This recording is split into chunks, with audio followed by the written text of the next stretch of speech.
Welcome to my supervised channel. Today I want to talk about three physics laws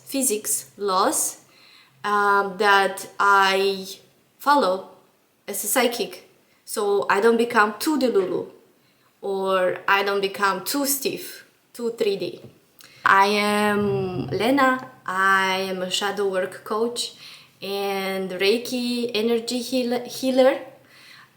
And I also talk about interesting stuff. I am passionate about biohacking and a holistic approach to transform your matrix and discover your authenticity and be the baddest bitch you can. First, physics law is every action has a reaction, okay? So when a pressure is applied on a thing, whatever, another pressure comes up, like that's just physics, okay? So what that means, oh shit, I thought it's, oh man, this is permanent. How does this apply into our daily life? So when you tell a person something, they're gonna come up with a reaction. When a person makes you feel in some way, for example, sad or rejected, that means that they felt rejected by you in the first place, okay? Now this comes introspection. This is good for shadow work and for introspection. So anytime you feel that a person mistreated you or something, just go back and think about the actions that maybe you did something. But this is a really good trap for empaths. Oh, I have the dove on my balcony, hello. That's confirmation. But this is a trap for empaths. So to navigate this, just you have to think about the fact that people project a lot of stuff. So a lot of times, if you're like a bold, authentic person, you're like fluid in your roles. So a lot of times a friend can see you as a mother if you have like motherly traits, and they start treating you as their mother, you know. If they have issues with their mother, they will start projecting them. If you make them feel like you're their mom, they're gonna project on you. Be careful, be mindful of others, but also on your, about yourself, please. The second rule that a lot of spiritual, mystical people get into this, and it's like making them too delulu, is like traps them into spiritual bypassing and positivity and all of that. So another rule of physics is when one event occurs, when something occurs, that's an event. When two times that thing occurs, that's seen as a coincidence. And when is the third time occurs, then you can think that maybe you're onto something. That's a pattern.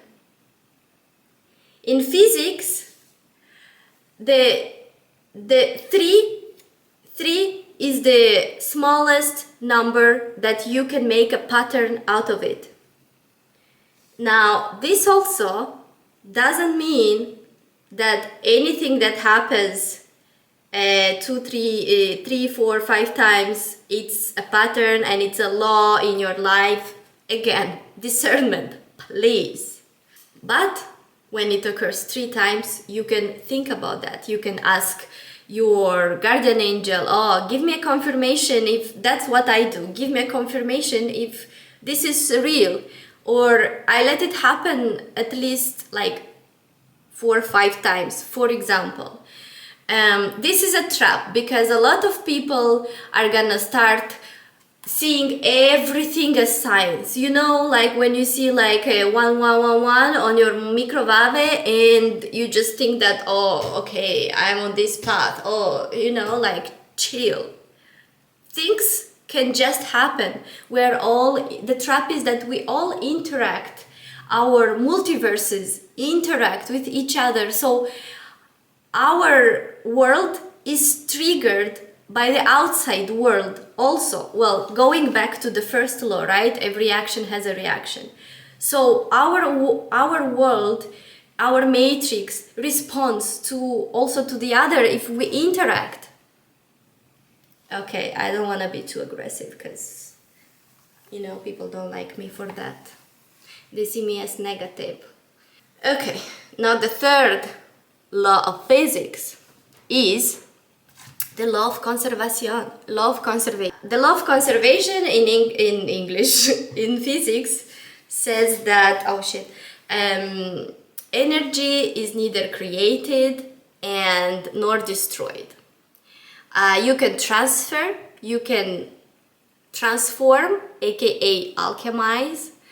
And how does this apply into our like spiritual thing?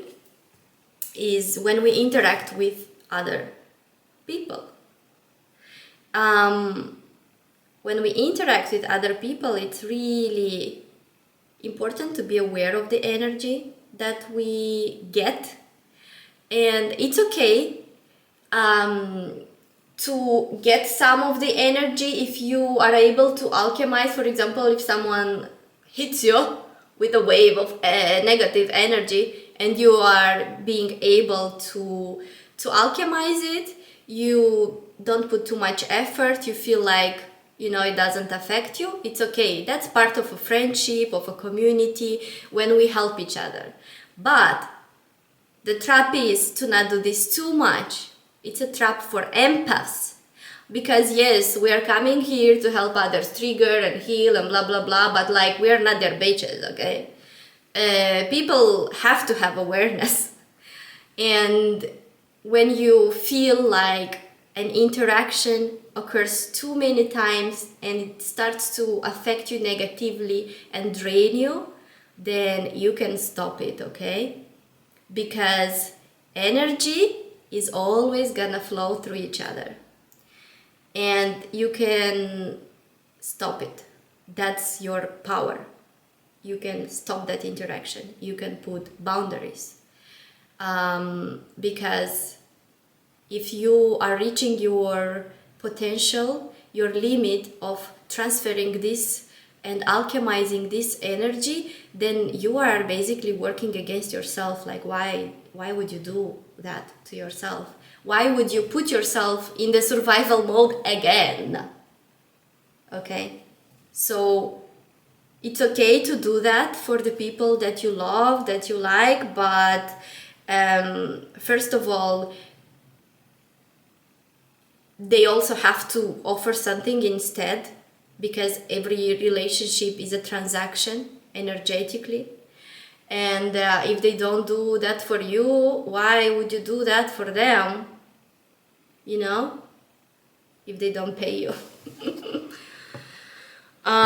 So yeah, practice alchemy if you want to practice to alchemize feelings, blah blah blah, but don't do too much. Just like with working out, like you don't work out the same muscle over and over and over again, it's gonna become weaker. You put a bit of effort on the muscle, you let it alchemize, grow, and then after 3 days you can do the same exercise again. So be aware. The energy is transferred, okay? You don't destroy it. You take the other's energy. And if you are not able to alchemize it fully, you're okay. Yeah. I hope I've been quick, and I hope the camera doesn't turn off.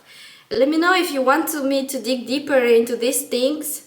Otherwise, come to some shadow work. We are going into these negative frequencies. We are working with them, we are alchemizing them, and we integrate our feminine and masculine so we can be a fucking circle.